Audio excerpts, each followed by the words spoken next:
মমতা বন্দ্যোপাধ্যায় আমাদের দলনেত্রী, তাকে শ্রদ্ধা করি, সম্মান করি, তার এটা প্রাপ্য ছিল। এই সমস্ত লোকগুলোকে তো মাথায় তুলেছেন। অনেকদিন ধরে তো বলেছি যে এই লোকটার জন্য অনেক যোগ্য কর্মী বঞ্চিত হয়েছেন।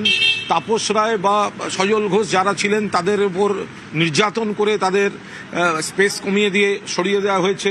আজও যে লোকটি মানে দলের পদ ছাড়েননি, তিনি চলে গেলেন ওখানে, উত্তর কলকাতা থেকে জিতেছেন বিজেপি বিরোধী ভোটে।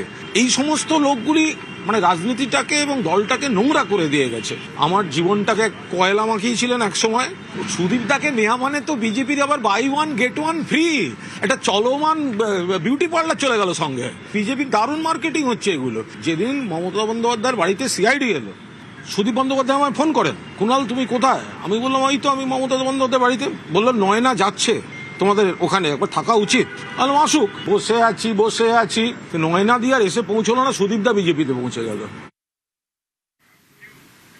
সুদীপ বন্দ্যোপাধ্যায়ের অবস্থাকে গুরুত্বই দিতে নারাজ মন্ত্রী তাপস রায়। আমি বলতে পারবো না, ওর কোনো গুরুত্বও নেই, ওকে কোনো আমি গুরুত্ব দিও না। তার কারণ হচ্ছে ও যেখানেই থাকুক, যেদিকেই থাকুক যাক না কেন, একটা বোঝা, লাইবিলিটি। তো সুতরাং এটা বুঝুক যার বোঝার। এই বোঝা বইতে তো ভালোবাসে মমতা ব্যানার্জি। মমতা ব্যানার্জি তো বেশিরভাগই তো বোঝা বইছেন, নাথিং নিউ। এবং এই বোঝা বইতে গিয়েই তো পশ্চিমবাংলা সাফার করছে। এই বোঝা বইতে গিয়েই তো এই সরকারটা এইসব করে বসলো। সুরেন্দ্রনাথ কলেজে উইয়ে খাওয়া টাকা উদ্ধার নিয়েও দলের সাংসদকে আক্রমণ করেছেন বিধায়ক কুণাল ঘোষ।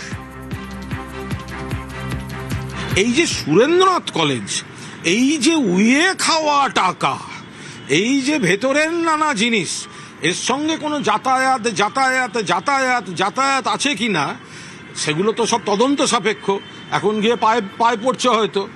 হ্যাঁ, মানে শুধু সবটা উই খায়নি, অন্য লোকও খেয়েছে। উইয়ের ঘাড়ে দোষ দিলে হবে? সব উইয়ে খেলো তো, ফলে সেগুলো তদন্ত দরকার।